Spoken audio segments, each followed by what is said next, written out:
Le ministre des Transports, Clément Beaune, a détaillé les mesures qui devraient permettre de lutter contre un accident de plus en plus importante. Le nombre de scooters en circulation explose. Plus de 700 000 ont été vendus en France en 2022. Mais avec l'accident augmente nécessairement. Plus 38% entre 2021 et 2022.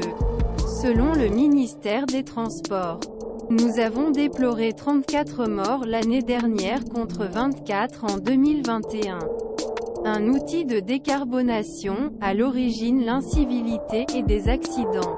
Les scooters électriques ont fait le développement cette nouvelle mobilité parfois chaotique nos concitoyens, a insisté Clément Beaune, ce mercredi 29 mars, lors la présentation d'un plan national pour une meilleure pratique, a des vertus dans ses yeux.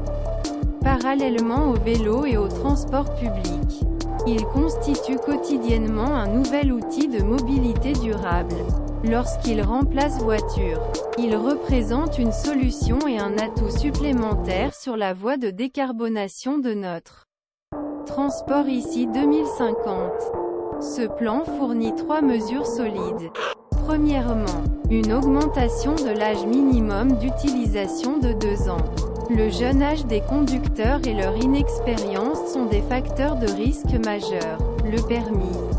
L'âge pour la conduite est passé de 12 à 14 ans. Détaillé Clément Beaune. Amende forte. Deuxième point culminant.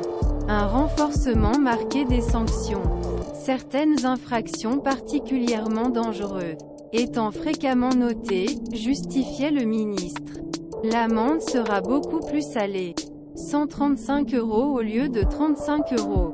Pour les trottinettistes roulent sur un chemin interdit, en particulier trottoir, qui dénudent leur machine, transportent un autre passager. Clément Beaune a particulièrement insisté sur ce dernier point. Dans un accident sur 5, les utilisateurs étaient 2 sur la machine.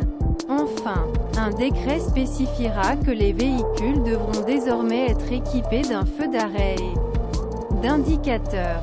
Un certain nombre d'accidents étant causés par un manque de visibilité, en particulier dans les situations où le rapport à d'autres conducteurs est essentiel.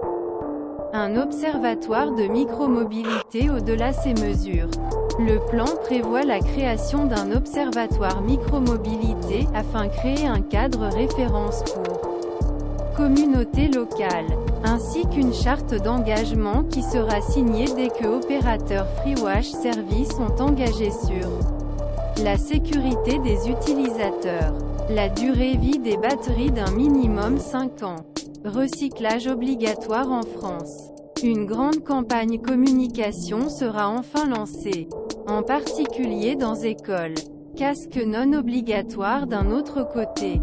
Ce plan ne fournit pas pour rendre le casque obligatoire, jour par visibilité insuffisante.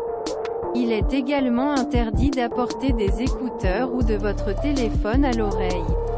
Enfin, rappelle le ministre, l'assurance est obligatoire pour tous les utilisateurs.